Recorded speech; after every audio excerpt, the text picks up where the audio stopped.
अस्सलाम वालेकुम and welcome back to C programming course. So guys, आज की वीडियो में हम देखेंगे कि हम एरे के जो वैल्यूज़ होती हैं उनको इनपुट कैसे लेते हैं यूज़र से, और हम उनका आउटपुट करवाना हो तो वो हम कैसे करते हैं। तो इसके लिए हम अपने विजुअल स्टूडियो कोड में चलते हैं और वहाँ हम कोड के ज़रिए समझते हैं कि हम एरेस के अंदर इनपुट कैसे लेते हैं और आउटपुट कैसे करते हैं। सो गाइस, जो एरे की इनपुट और आउटपुट का प्रोसेस होता है वो सिमिलर होता है जैसे हम इनपुट और आउटपुट करते हैं किसी भी सिंपल वेरिएबल की। हम इसके लिए भी जो स्कैन ऐप का जो ऑब्जेक्ट होता है वो हम यूज़ करते हैं यूज़र से इनपुट लेने के लिए, एंड देन जो प्रिंट ऐप की स्टेटमेंट होती है वो हम यूज़ करते हैं वैल्यूज़ को डिस्प्ले करवाने के लिए एरेस की। हम इन ऑब्जेक्ट का यूज़ अगर इंडिविजुअली करेंगे तो ये हमारे लिए बहुत टाइम कंज्यूमिंग हो जाएगा।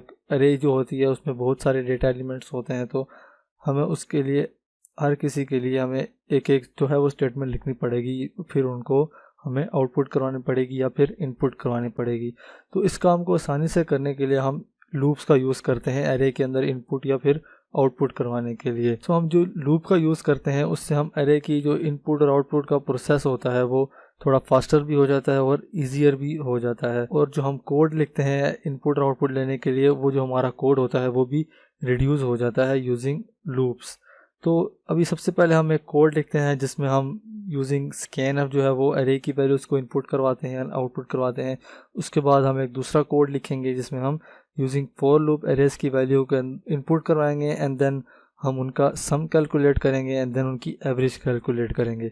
तो सबसे पहले हम यहाँ पे एक एरे डिक्लेयर कर लेते हैं इंटीजर टाइप की। इसकी हम लेंथ रख लेते हैं 2 रख लेते हैं। देन हम इसके अंदर यूज़र से बोलते हैं कि वो कुछ वैल्यूज़ इंटर करे, तो हम उसके लिए बोलेंगे इंटर। तो हम यूज़र से पहले यहाँ पे 3 इंटीजर जो है वो इंटर करवा लेते हैं, एंड देन हम उनको इनपुट लेने के लिए हम यूज़ करेंगे स्कैन एफ का फंक्शन, जो हम सिंपल वेरिएबल के लिए भी यूज़ करते हैं। तो सबसे पहले हम यहाँ पे लिखेंगे, हम इंटीजर इंटर करवाना है तो %d, एंड देन एरे का नाम, एंड हमने पहले इंडेक्स में वैल्यू इंटर करवानी है तो एरे जो पहला इंडेक्स होता है वो 0 से स्टार्ट होता है तो एरे 0। एंड देन हम इसी स्टेटमेंट को वापस से कॉपी कर लेते हैं, इसी को नीचे पेस्ट करके फिर यहाँ पे इंडेक्स चेंज कर लेते हैं, array 1 second index, and then third के लिए 2 का इस्तेमाल करेंगे यहाँ पे। तो यहाँ पे हम 3 जो वैल्यूज़ हैं वो एरे के अंदर इंटर करवा लेंगे यूजिंग स्कैन अप फंक्शन। अब हम इन वैल्यूज़ को वापस से आउटपुट करवाते हैं, तो हम यहाँ पे लिखेंगे values entered are, and then हम नेक्स्ट लाइन में वैल्यूज़ जो हैं वो प्रिंट करवाते हैं। तो उसके लिए हम यहाँ यूज़ करते हैं प्रिंट एफ, एंड देन यहाँ पे हमने इंटीजर प्रिंट करवाना है तो %d, एंड देन हम यहाँ पे एरे, एंड देन उसका जो पहला इंडेक्स है हम वो प्रिंट करवाते हैं। आउटपुट में हमें यहाँ पे साथ में एम्परसेंड भी लगाना, इनपुट लेते हुए हमें यहाँ पे एम्परसेंड भी लगाना है, हम यहाँ पे एम्परसेंड भी लगा देते हैं। अगर नहीं लगाएंगे तो हमें जो कंपाइलर है वो एरर देगा। तो वापस से हम यहाँ पे जो दूसरा नंबर है वो भी प्रिंट करवा लेते हैं, तो उसके लिए हम यहाँ पे उसका इंडेक्स है वो चेंज करके 1 कर देंगे, एंड तीसरे नंबर के लिए हम यहाँ पे इंडेक्स चेंज करके 2 कर देंगे।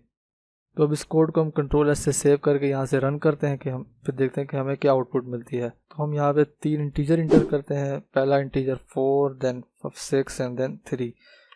देन हम यहाँ पे हमें जो वैल्यूज़ हैं वो मिल जाएंगी 4, 6, 3। सो अब हम दूसरा तरीका देखते हैं यूजिंग फॉर लूप। हम एरे के अंदर कैसे इनपुट लेते हैं और देन हम उसको आउटपुट कैसे करवाते हैं। तो उसके लिए हम कोड लिखते हैं जिसमें हम यूज़र से 5 वैल्यूज़ इंटर लेंगे, एंड देन हम यूज़र को उसका सम प्रिंट करवाएंगे उन वैल्यूज़ का, और फिर उनकी एवरेज कैलकुलेट करके यूज़र को जो वो प्रिंट करवाएंगे। तो यहाँ पे हम सबसे पहले एक एरे की लेंथ जो है चेंज करके 5 कर लेते हैं, एंड देन उसके बाद हम एक लूप के लिए वेरिएबल क्रिएट करते हैं, काउंटर वेरिएबल आई के नाम से, एंड देन सम जिसमें हम सम कैलकुलेट करेंगे। सम को हम 0 से इनिशियलाइज करवा देते हैं, एंड देन एवरेज के लिए हम यहाँ पे फ्लोट का यूज़ करेंगे, and float average. And then हम उसके बाद हम यूज़र से बोलते हैं कि वो नंबर इंटर करे यूजिंग फॉर लूप। तो आई की जो वैल्यू है हम उसको 0 से इनिशियलाइज करवाएंगे, एंड देन इसको हम चलाएंगे लेस देन 5 तक, मतलब 0 से लेके 4 तक। देन हम इसकी वैल्यूज़ को प्लस प्लस करते रहेंगे, और यहाँ लूप के अंदर हम यूज़र को बोलेंगे कि इंटर अ वैल्यू, 5 वैल्यू हमने इंटर करवानी है, तो हम यहाँ पे सिर्फ लिखेंगे इंटर वैल्यू एंड देन उसके बाद हम यूजिंग scanf फंक्शन जो है वो यूज़र से इनपुट ले लेंगे। तो scanf एंड देन यहाँ पे हम इंटीजर इंटर करवाएंगे, तो %d एंड देन हमने उसके ज़रिए लूप के ज़रिए हम इनपुट ले रहे हैं। तो सबसे पहले हम लिखेंगे अरे का नाम ARR एंड देन ब्रैकेट्स के अंदर i। सो ईच 5 आइट्रेशन के ऊपर हमें यूज़र जो है वो 5 वैल्यूज़ यहाँ पे इंटर करवाएगा यूजिंग लूप। देन उसके बाद हम उन वैल्यूज़ का सम कैलकुलेट कर लेते हैं। तो उसके लिए हमने सम वेरिएबल डिक्लेयर किया है, हम उसको करेंगे सम इक्वल सम प्लस अरे की जो इंडेक्स पे वैल्यूज़ आएंगी हम उनको ऐड करते रहेंगे। तो सम प्लस अरे ऑफ i।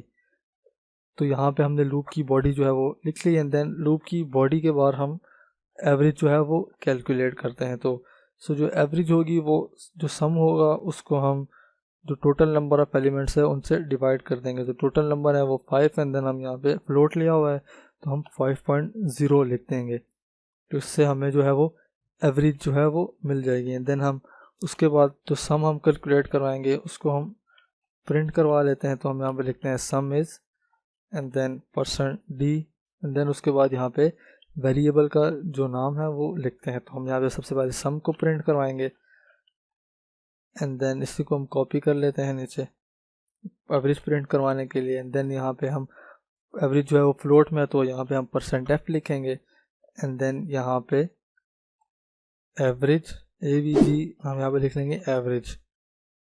तो अब हम इस कोड को सेव करके रन करके चेक करते हैं कि हमें क्या आउटपुट मिलती है। तो हम यहाँ पे पहली वैल्यू इंटर करते हैं 5, उसके बाद 9, उसके बाद 6, उसके बाद 3, उसके बाद 7। तो हमें यहाँ पे इसकी जो सम है वो मिल गई 30 एंड देन उसकी एवरेज।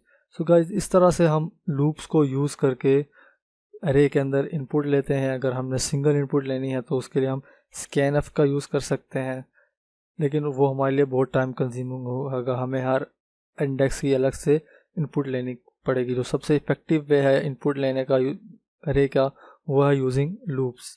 सो गाइज आज की वीडियो के लिए इतना ही, मिलते हैं नेक्स्ट वीडियो में, तब तक के लिए अपना ख्याल रखिए। अल्लाह हाफिज़।